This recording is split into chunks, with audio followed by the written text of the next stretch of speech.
When people ask me my favorite president, both my conservative and liberal friends assume I'm a Trump supporter because of my love for a free market economy and limited government. For liberals who don't even know me, assume that Barack Obama is my favorite president just because of my skin color. It's none of these guys. Like hell no with a side of fries. My favorite president is a toss-up between three presidents, the last one serving in 1882. Today I'm going to talk about one of them, James Madison. John Adams once remarked, he acquired more glory, established more union than all three of his predecessors, Washington, Adams, Jefferson, put together. This little bastard, James Madison, was born in Port Conway, Virginia on March 16, 1751, which makes him a Pisces, which means that when the moon is in a certain position in the sky, it dictates who you are and what your personality will be. He believed in God,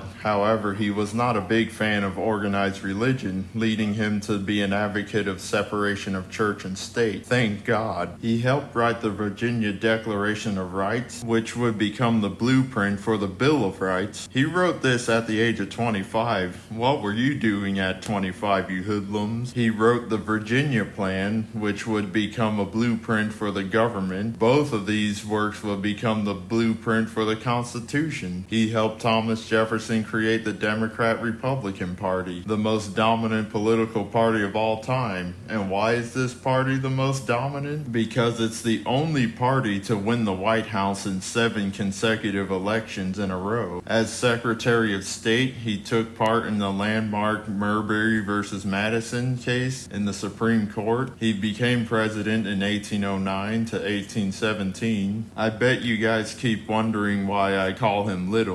It's because he's our shortest president. He was 5'4". So ladies, next time you reject a 5-foot king, just remember he just might write a constitution to a badass republic one day. Now, as promised, I told you why he's among my top 3 favorite presidents. Besides the fact that he almost single-handedly destroyed the Federalist Party, but the War of 1812. Some historians say that this was his major F-up, but I vehemently disagree. Let me give you a backstory. So Britain for a while has been kidnapping American sailors and forcing them into the British Navy. Madison negotiates to let them go, however Britain clearly tells them to F off. Here's where it gets freaking good. The British Navy has 600 ships. The US Navy has only 22 ships. The British Army has 250,000 troops at the ready. The US Army has only about 3,000. With all these odds stacked against him, this little motherfucker declares war over a handful of sailors.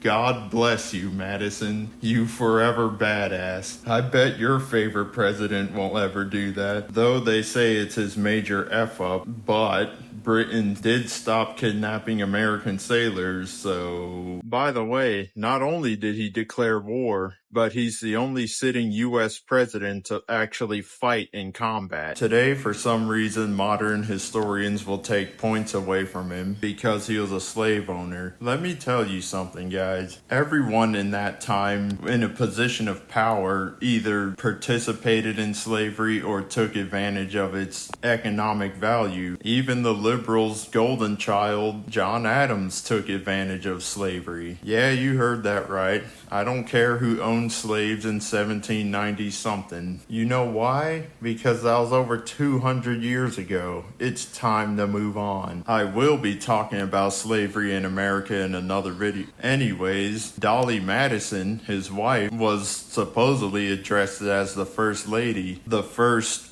Lady to be called First Lady. After his presidency, he would remain very active in politics, even throughout his whole life, before dying on June 28, 1836.